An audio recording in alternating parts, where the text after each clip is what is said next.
Bismillahirrahmanirrahim. Alhamdulillahi rabbil alamin. Wa bihi nasta'in ala umurid dunya waddin. Wassalatu wassalam ala al-mab'uthi rahmatan lil alamin. Nabiyyina wa habibina wa qudwatina Muhammad ibn Abdullah wa ala alihi wa sahbihi wa man walah, amma ba'du. Muslimin dan muslimat, para pelajar sekalian, Assalamualaikum warahmatullahi wabarakatuh.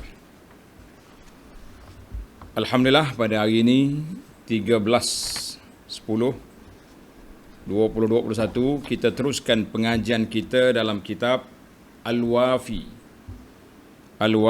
fi Syarhi Al-Arba'in. Hadis Al-Wafi syarah kepada hadis 40. Kita berada hadis yang ke-34, Al-Hadithur Rabi' wa Thalathun. Hadis yang ke-34, Izalatul munkari faridatun islamiyatun. Menghapuskan kemungkaran adalah satu kefarduan di dalam Islam, satu kewajipan dalam Islam. Berdasarkan hadis Abu Sa'id Al-Khudri an Abi Sa'id Al-Khudri radhiyallahu anhu qala, Sami'tu Rasulullah sallallahu alaihi wasallam yaqul, Man ra'a minkum munkaran falyughayyirhu biyadihi, fa in lam yastati' fa bilisanihi, fa in lam yastati' fa biqalbihi, wa dhalika adhaful iman.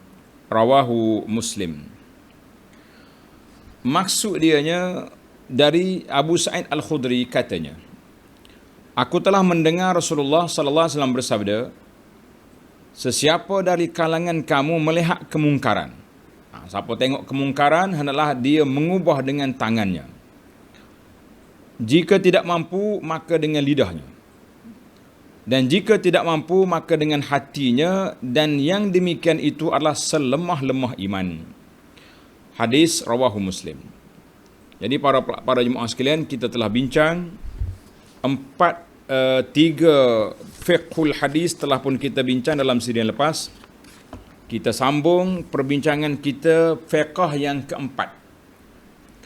Bagi jemaah yang ada kitab Al-Wafi, tengok nombor 4 di muka surat 475. 475. Aqibatu tarki izalatil munkari ma'al qudrati 'alaiha. Akibat ataupun kesan meninggalkan tugas mengingkari kemungkaran, menghapuskan kemungkaran sedangkan dia berupaya untuk melaksanakannya. Apakah kesan? Apakah kesalahan dan apakah dosa orang tersebut? Jika kerja mencegah kemungkaran ini ditinggalkan, maka merebaklah kejahatan di seluruh muka bumi. Lalu tersebarlah maksiat dan kekejian. Orang-orang yang mengerjakan perbuatan fasad juga bertambah. Perbuatan yang tidak baik bertambah. Dan bertambah ramai dan menguasai orang-orang yang baik serta menindas mereka. Sebaliknya, golongan yang baik itu tidak berupaya untuk mempertahankan diri mereka, sedangkan sebelum itu golongan yang baik itu berupaya untuk menentang mereka. Asalnya kita orang baik, tapi kita buat tak peduli, relax je kita. Nanti bila mari orang jahat makin ramai, maka kita yang baik ini akan ditindas. Hati-hati. Kerana itu, dengan itu terhapuslah penunjuk-penunjuk kebaikan. Maknanya pendakwah-pendakwah nak ajak kepada kebaikan terhapus. Lalu diganti oleh kehinaan yang mengumumi, kehinaan secara umum kehidupan masyarakat. Ketika itu semua mereka layak untuk menerima kemurkaan Allah Azza wa Jalla serta penghinaan dan pembalasannya. Sebagaimana firman Allah Ta'ala dalam surah Al-Ma'idah ayat 78-79, A'udzubillahi minasyaitonir rajim. Lu'ina alladhina kafaru min bani Israil ala lisani Dawud wa Isa ibn Maryam.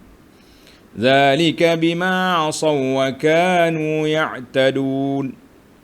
كانوا لا يتناهون عن منكر فعلوه لبئس ما كانوا يفعلون. Telah dilaknati orang-orang kafir daripada Bani Israel di atas lidah Nabi Daud dan Nabi Isa putra Maryam. Maknanya Bani Israel ini telah dilaknat. Kenapa? Yang demikian itu disebabkan mereka derhaka dan selalu melampaui batas. Mereka satu sama lain tidak melarang tindakan mungkar yang mereka perbuat itu. Tengok muaku, orang panggil spotting. Sesungguhnya amat buruklah apa yang telah mereka lakukan itu. Kanu la yatanahawna an munkarin fa'al. Mula-mula dia tengok, dia pun join sama. Itu jadi masalah dia. Itu ayat yang menyebut tentang bahayanya golongan yang tidak mengingkari perkara mungkar. Bahaya orang yang tahu diam. Mula-mula dia diam, akhir-akhir dia join. Na'udzubillah. Ini kita bimbang ni. Mula-mula diam, lama-lama join sekali. Sebuah hadis yang dikeluar oleh Imam Abu Dawud dengan sanad yang hasan dari Sayyidina Abi Bakar As-Siddiq radhiyallahu anhu, sabda Nabi sallallahu alaihi wasallam, "Ma min qaumin yu'malu fihim bil ma'asi hatta yaqdiruna ala an yughayyiru thumma la yughayyiru illa yushik an ya'ummahumullahu minhu bi'iqabin." Tidaklah ada suatu kaum apabila maksiat dikerjakan dalam kalangan mereka, kemudian mereka tidak mengubahnya. Biar. Sedangkan mereka berupaya berbuat demikian. Tengok, orang yang mampu tak ubah. Apa jadi puak-puak ni? Melainkan hampir-hampir Allah akan mengenakan azabnya ke atas mereka semua sekali. Yang baik, yang tak baik, sekali turun azab, dia lanyak semua sekali. Tak ada orang yang selamat. Tidak ada orang yang lepas. Allahu Akbar. Hadis ini rawahu Abu Daud. Dalam riwayat lain pula, hum aktsaru mimman ya'maluhu. Tengok ni. Riwayat lain kata, riwayat yang kedua kata, orang yang baik itu lebih ramai daripada orang yang buat maksiat. Asalnya. Dia biasanya ahli maksiat ni sekelompok ya, satu geng. Tapi bila kita biar, akhir sekali mereka lebih ramai. Sebab maksiat ni ditaja oleh syaitan, dia cepat merebak. Berbeza dengan benda baik, syaitan marah. Ini jadi masalah kita.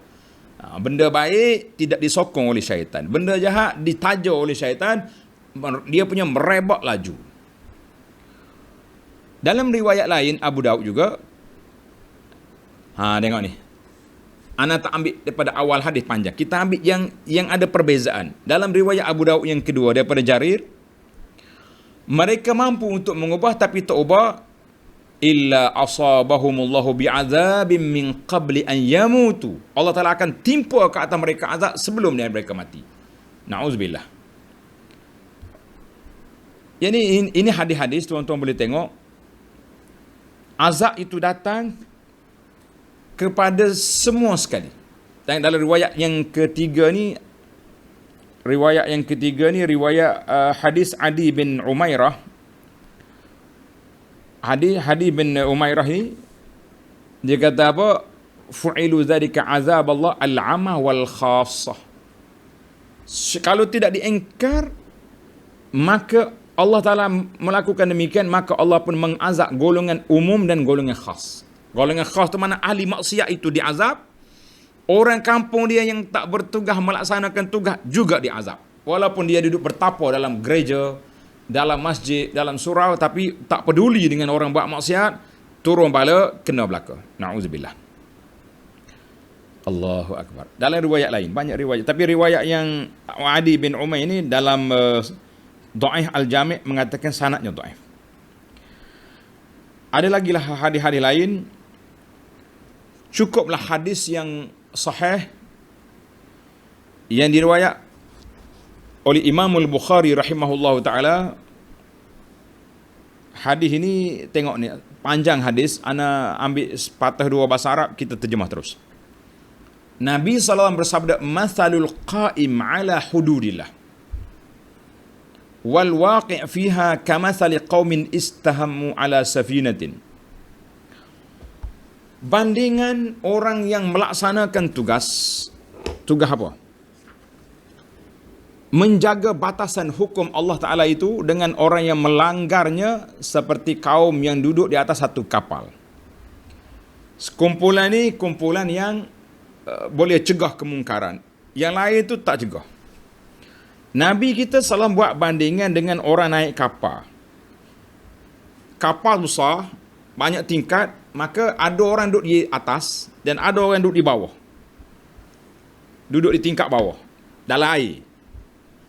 Orang tingkat bawah ni jealous dengan orang atas. Jealous dengan orang atas. Dia kata orang atas nak air senang je. Dia campak dia punya timba, ambil air.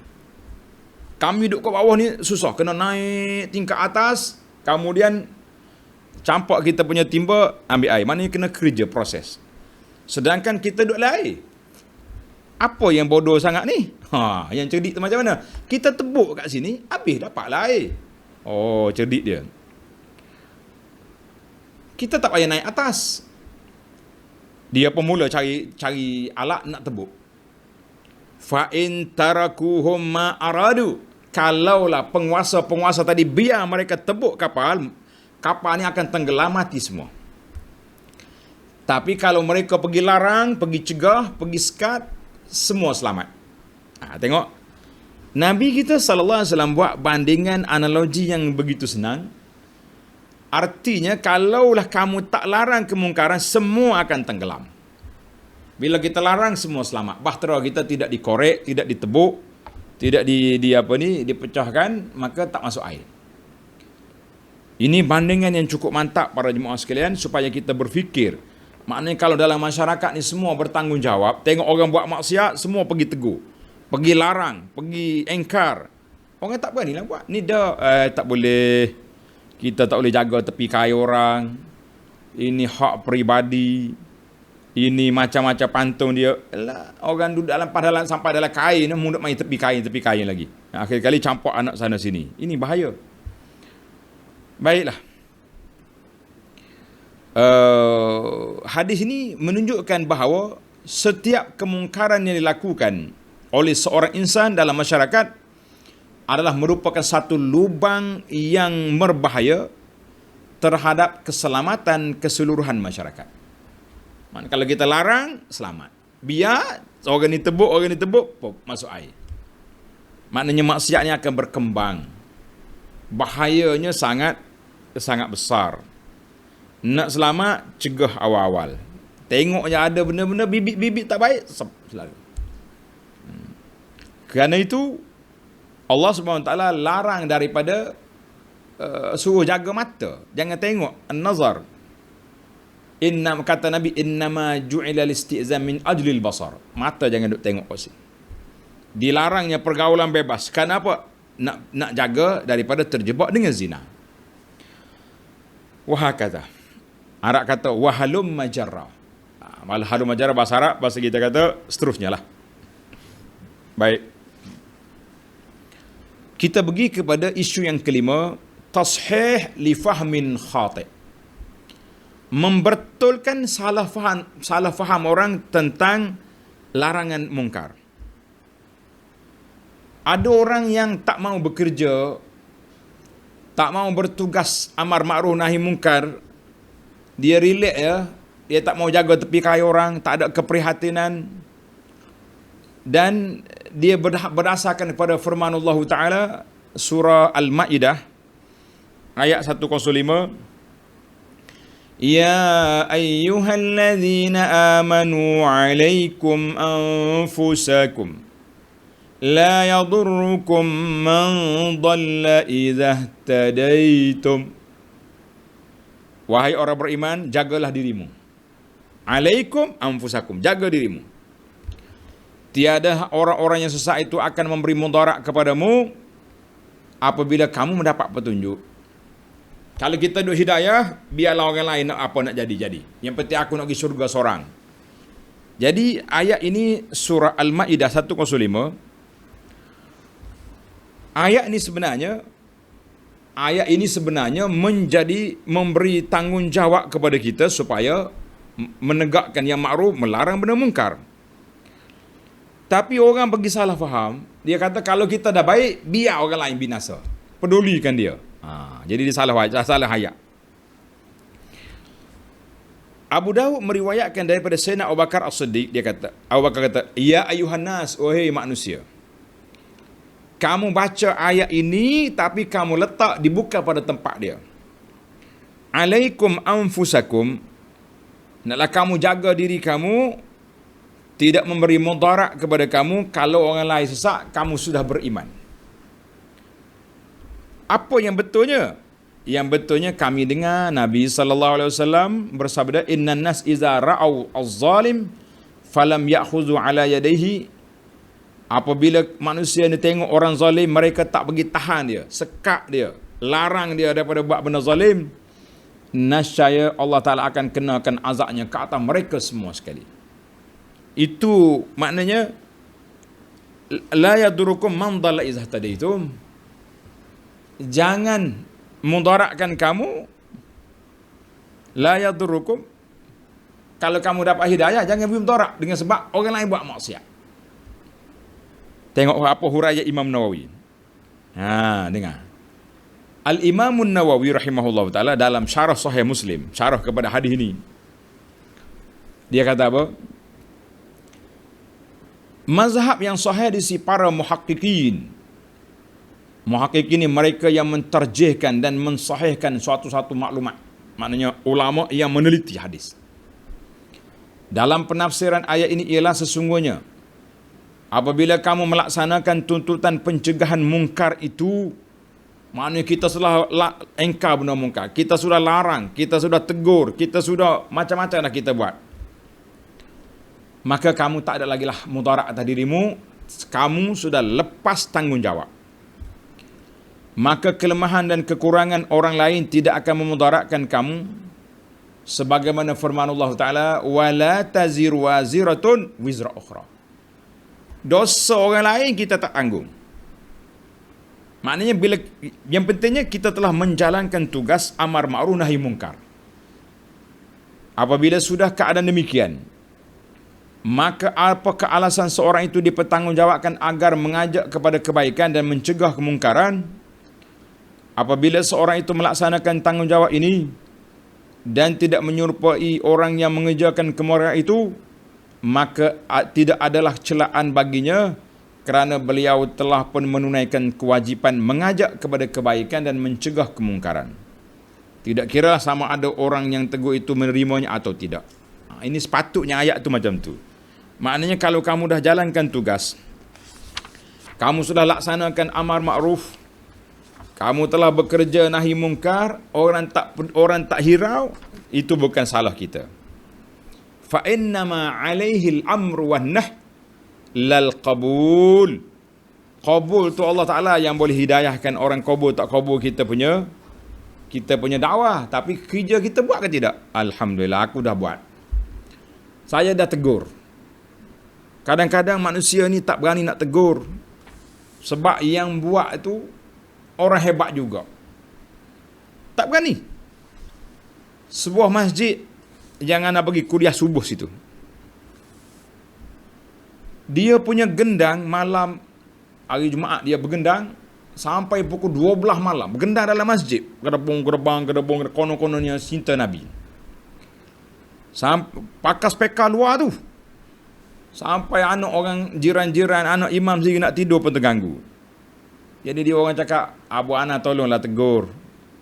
Saya kata, kamulah tegur. Kamu AJK masjid. Payah tak berani orang besar ni buat sini. Alhamdulillah saya tegur dalam 15 minit gitu ke 10 minit ya. Kita ceramah, barulah ada kekuatan AJK Majid untuk nak menyekat benda tu.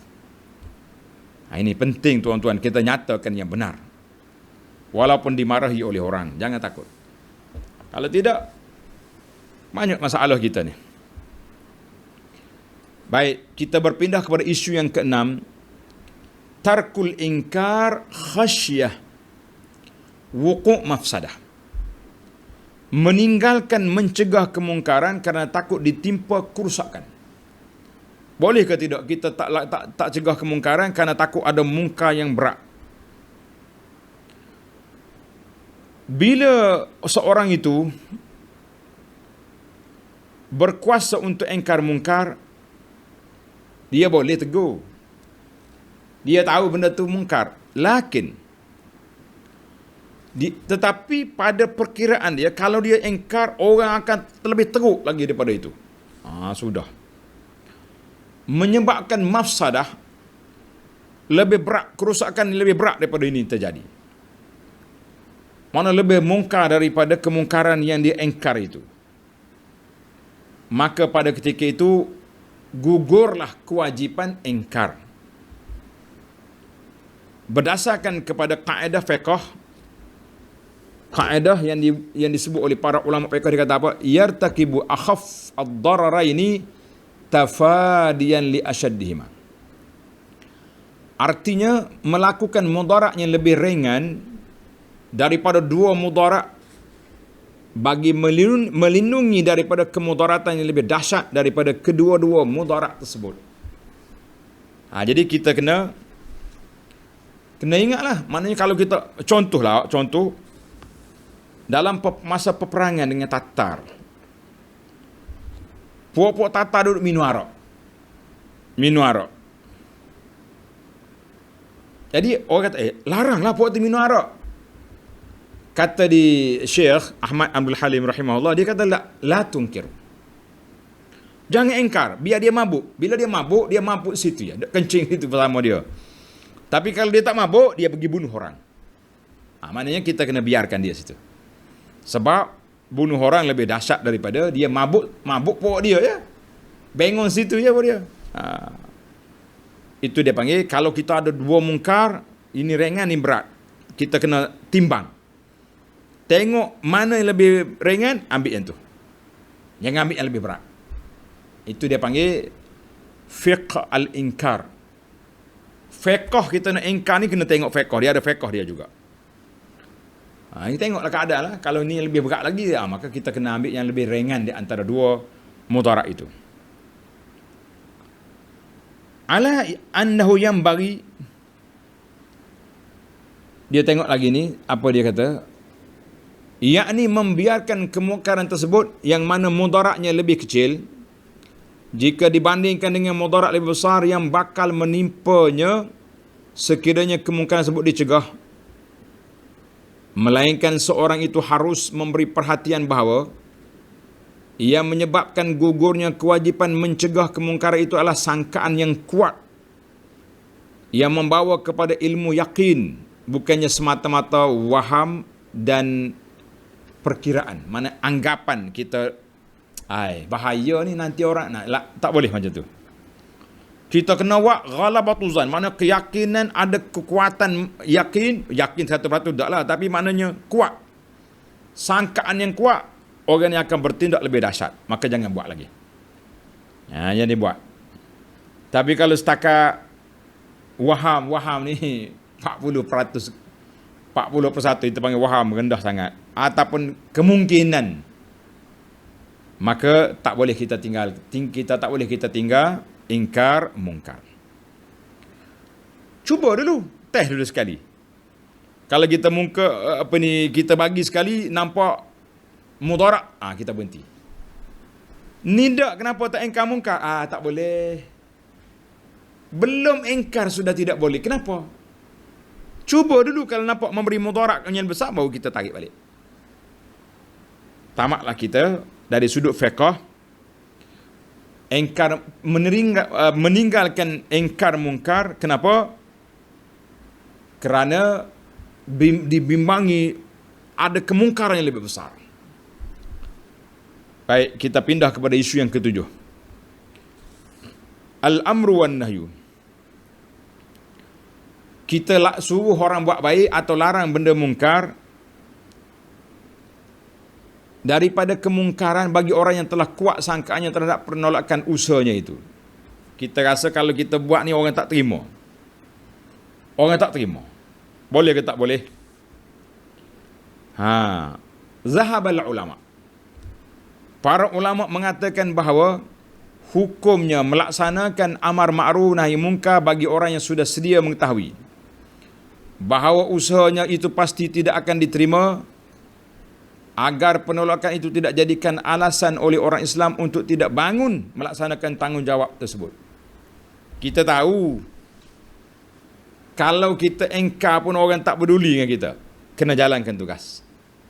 Kecuali perbuatan tersebut memberi mudarat besar kepada kita, baru kita berhenti. Kalau setakat orang tak terima, la.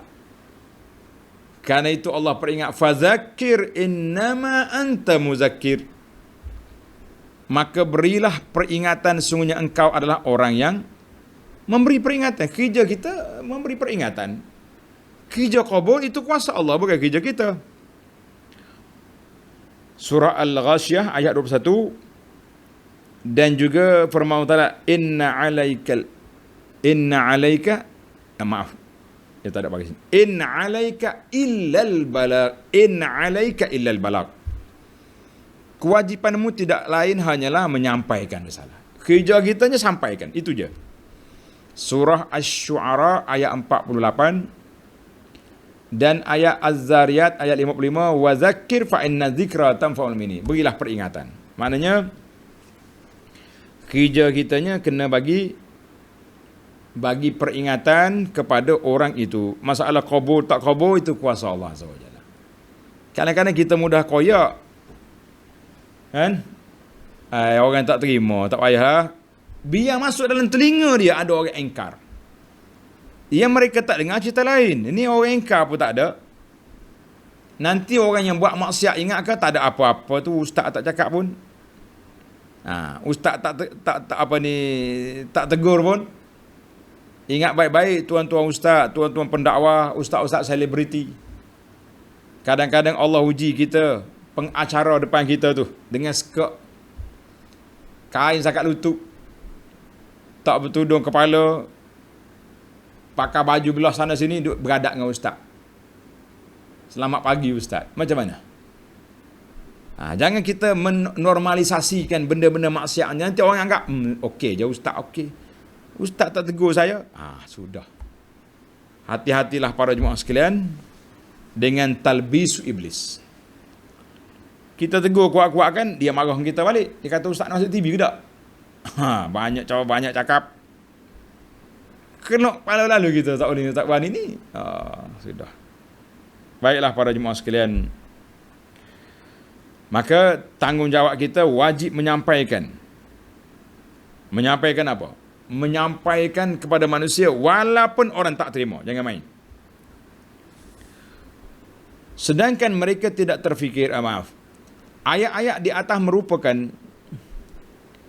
sanggahan terhadap mereka yang menjauhkan diri daripada menunaikan tanggungjawab amar ma'ruf nahi munkar ini, dan mereka pula dalam masa yang sama ingin menghalang orang lain daripada melaksanakan tanggungjawab tersebut dengan berkata, dia kata apa? Relax lah bang, bro, relax lah, tak payah duduk sibuk-sibuk lah. Orang tak peduli pun dengan awak. Sedap dia. Kan? Orang tak peduli pun dengan awak. Awak diam je. Jadi kita kata bila nak sibuk, awak nak peduli-peduli, maka kita kena ambil. Bahkan dia marah pula dengan kita ni. Apa dia marah tadi?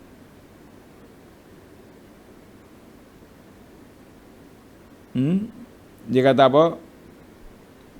Orang tak kisah pun dengan kamu tu. Dia ingat jadi orang ni memperlekehkan kita lah. Memperlekehkan kita. Awak nak cakap, ustaznya besar lagi cakap, orang tak peduli. Biarkan. Teruskan jalan tugas. Sebab apa? Sebab kita tak tahu waktu mana orang tu nak buka telinga. Boleh jadi waktu ustaz besar datang tu, masa tu dia tutup hati dia. Dia tak nak dengar orang cakap. Sewaktu kita cakap, dia buka hati. Ada tak macam ni? Ada. Berapa ramai orang masuk Islam di tangan orang biasa yang pendakwah. Pendakwah hebat-hebat yang ribu-ribu, puluh ribu orang dengar dia ceramah, tak seorang pun dia tak Islamkan. Ada. Allahu Akbar. Syekh Aid Qarni dia cerita satu malam, dia terkejut. Seorang mekanik bengkel, mari rumah dia, ketuk pintu dia. Dia bawa orang mari apa? Bawa mari satu orang nak masuk Islam. Orang ni masuk Islam. Sebab dia ada buat muamalah baik di bengkel, tempat bagi kereta, kawan tu nak masuk Islam. Dia bawa pergi rumah Syekh. Syekh kata, Masya Allah, kamu kerja bengkel, baiki kereta, mu boleh ubah hati manusia daripada syirik kepada beriman. Aku yang duduk ceramah depan orang, tak boleh nak. Allahu Akbar. Kadang-kadang pendakwah di muhasabah dia sendiri. Dia kata kejayaan orang menyelamatkan manusia lebih ramai, lebih besar daripada syirik itu lebih besar.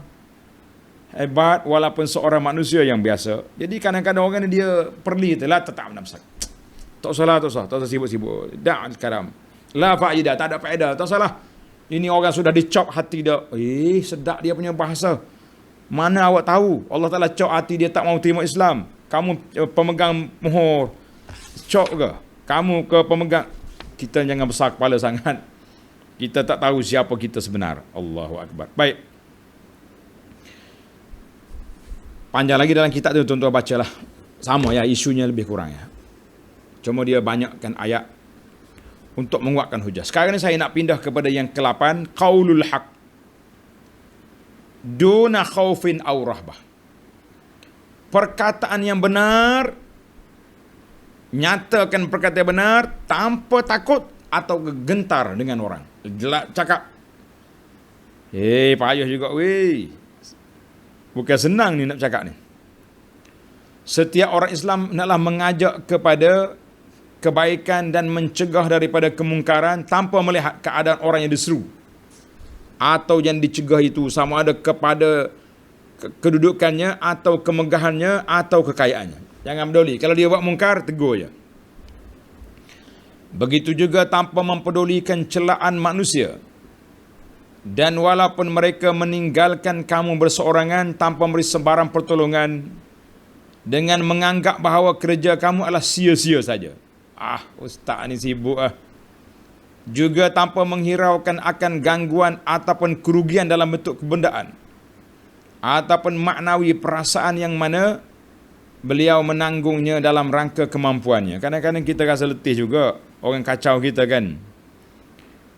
Namun begitu, mestilah dia menggunakan pendekatan yang hikmah. Bercakap mengikut keadaan suasana yang diperlukan. Setiap keadaan itu kita kena ambil pendekatan yang sesuai. Ini penting ni. Al-Imam Tirmizi meriwayatkan hadis daripada Abu Sa'id Al-Khudri. Satu hari Nabi kita berkhutbah. Ala la yamna'anna rajulan haibatan nas an yaqula bihaqqin idza 'alimahu.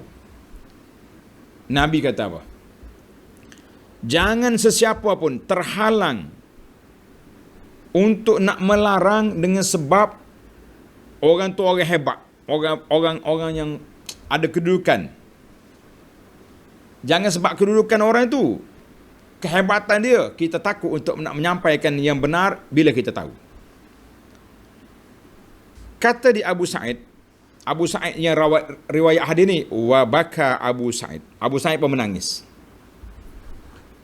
Bila baca hadis ni Abu Sa'id menangis. Dia kata apa? Qad wallahi ra'ayna asya'a fahibna. Demi Allah kami telah tengok banyak benda yang tak betul tapi kami takut nak tegur.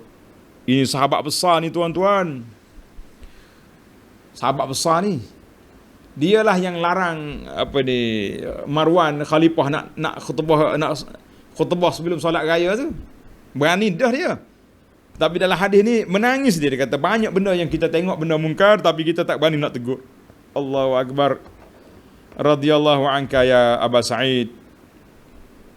Baik, dalam riwayat Imam Ahmad dan Ibnu Majah. Baik, riwayat dengan tambahan fa innahu la yuqarribu min ajalin wa la yuba'idu min rizqin an yuqala bihaqqin aw yudhkura bi'azim. La ilaha illallah. Sesungguhnya bercakap benar. Bercakap benar itu dan mengingatkannya tentang kebesaran Allah tidak mendekatkan kepada ajal dan tidak menjauhkan rezeki. Mana hadis ni motivasi besar. Kita bercakap benar, kita larang benda mungkar, tidak mendekatkan ajal dan tidak menyekat rezeki kita. Rezeki kita mari daripada Allah Azza wa Jalla, bukan mari daripada orang. Nanti ustaz kena pecah kerja. Orang tak panggil ceramah. Tak ada lagi lah perdana-perdana. Ceramah di kampung bolehlah 50-100 ringgit. Tapi kalau sekali perdana 2,000, 5,000. Nanti kalau awak cakap benar awak tak dapat, kita kena ingat. Kita dakwah bukan kerana sampul. Kita dakwah kerana nak menyampaikan kebenaran. Itu besar. Baik. Dalam hadis yang panjang, hadis Abu Sa'id juga ni. La yahqiru ahadukum nafsah. Jangan seorang kamu memperhinakan dirinya. Berat hadis ni tuan-tuan. Jangan kamu hinakan diri kamu. Para sahabat bertanya, bagaimana seorang itu menghina dirinya ya Rasulullah? Qala yara amrallahi alaihi fihi maqal thumma la yaqulu fihi. Beliau melihat suatu hak Allah yang mana wajib atasnya memberitahu orang lain tentangnya. Kena buat ni, ini mungkar, ini betul. Kemudian beliau tidak memberitahunya. Maka Allah Ta'ala akan bertanyanya pada hari kiamat, apakah yang menghalang kamu untuk berkata sekian-sekian? Mu tengok benda mungkar, kenapa kamu diam? Jawab orang ni, khasyitun nas. Maaflah ya Allah, saya takut orang netizen cerca saya. Fayaqulullah iyaya kuntu ahaq an takhsha. Allah kata, aku yang patut kamu takut, bukan takut pada manusia. Na'udzubillah. Allahu Akbar. Tuan-tuan dan puan-puan, bila kita dengar sini kita rasa cemas keadaan. Qala ulama hadis mengulas hadis ini. Dia kata apa? Kedua-dua hadis ini dipahami bahawa yang menjadi penghalang untuk mencegah kemungkaran itu adalah semata-mata perasaan gemetar, takut sesuatu yang dimiliki oleh manusia yang berupa kekuasaan. Kita takut tu rasa takut ya. Orang kaya, orang hebat, orang-orang tu tak boleh. Walau bagaimanapun ini bukan alasan untuk mengabaikan tanggungjawab ini, kecuali satu ketakutan yang menjadi alasan yang menggugurkan tanggungjawab mencegah kemungkaran ini daripada bahunya, sebagaimana disebut ini, iaitulah takut sungguh. Kalau kita buat, memang kena bunuh.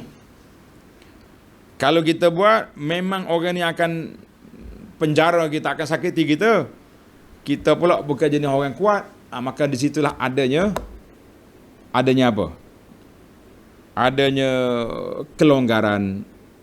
Dia kata kemungkaran itu akan menimpa dirinya sekiranya kemungkaran itu dicegah ataupun sebarang ancaman dan kerosakan yang tidak mampu ditanggung oleh dirinya dan hartanya, maka orang itu barulah dianggap sebagai orang yang uzur. Baik para jemaah sekalian, kesimpulan daripada apa yang telah kita bincangkan dalam siri ini, iaitu yang pertama, saya simpulkanlah, kesan daripada kita meninggalkan engkar amar ma'ruf nahi mungkar sedangkan kita mampu, maka Allah Ta'ala akan turun bala azab ke atas semua manusia. Dalam Al-Quran, yang dalam ayat yang kita baca tadi, zaharal fasadu fil barri wal bahri bima kasabat aydin nas. Tengok dalam surah Ar-Rum ayat 40 ke apa? Zaharal fasadu fil barri wal bahri bima kasabat aydin nas. Maknanya berlakunya kerusakan di atas muka bumi ini, bencana mari dengan sebab manusia buat maksiat, tak ada siapa larang, maka binasa semua sekali. Ayat 41 dalam kuliah tafsir kita pagi tadi. Alhamdulillah.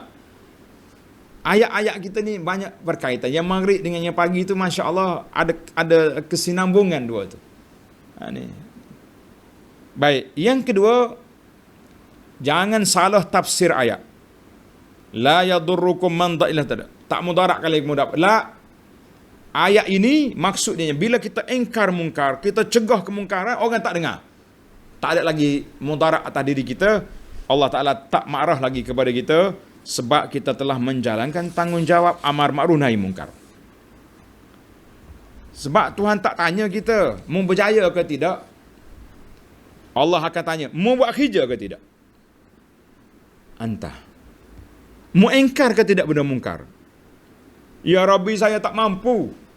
Tak mampu dengan apa? Dengan tangan. Tarik lidah? Tak mampu juga. Hati? Dalam hati kita ni orang tak tahu. Geng-geng mungkar tak tahu dalam hati kita. Tak engkar juga. Kamu akan bertanggungjawablah berdosa di hadapan Allah Azza wa Jalla sebab tengok kepada benda mungkar tapi tidak engkar. Kena engkar walaupun dengan hati, walaupun selemah-lemah iman dengan hati, tapi bila kita engkar kita akan selamat insya-Allah. Yang seterusnya, kita boleh meninggalkan benda mungkar kalau pasti akan berlaku kemungkaran lebih besar. Tapi kalau agak-agak ya tak boleh duk main ai tak tahu, tak pernah buat pun. Teh gak sekali dulu tengok macam mana. Atas dunia ni senang je. Habis tinggi orang tarik tauliah. Dikeluarkan surat berkeliling, tak benar panggil orang ni ceramah. Ataupun dilepok polis. Gitulah suasana keadaan. Kata apa? Tapi benda mungkar ni kita mesti kena lawan. Kena engkar. Yang seterusnya, kita wajib menjalankan nahi mungkar walaupun tidak diterima oleh orang. Kalau orang terima, kita kata Alhamdulillah. Kalau orang tak terima, kita jalankan tugas. Sebab Tuhan tak tanya orang terima tak terima. Yang terakhir yang kita bincang pada jemaah sekalian, kita mesti nyatakan kebenaran, jangan takut kepada orang. Itulah perbincangan kita insya-Allah. Kita akan masuk lagi isu yang ke-9, Amrul Umara. Bagaimana kita nak engkar kepada para pembesar, pegawai-pegawai, orang-orang besar-besar, VIP bila dia buat maksiat. Macam mana kita nak engkar? InsyaAllah kita akan tengok dalam CD yang akan datang. Subhanakallahumma wa bihamdika asyhadu an la ilaha illa anta astaghfiruka wa atubu ilaik. Wa sallallahu ala nabiyyina Muhammad wa ala alihi wa sahbihi ajma'in walhamdulillahi rabbil alamin.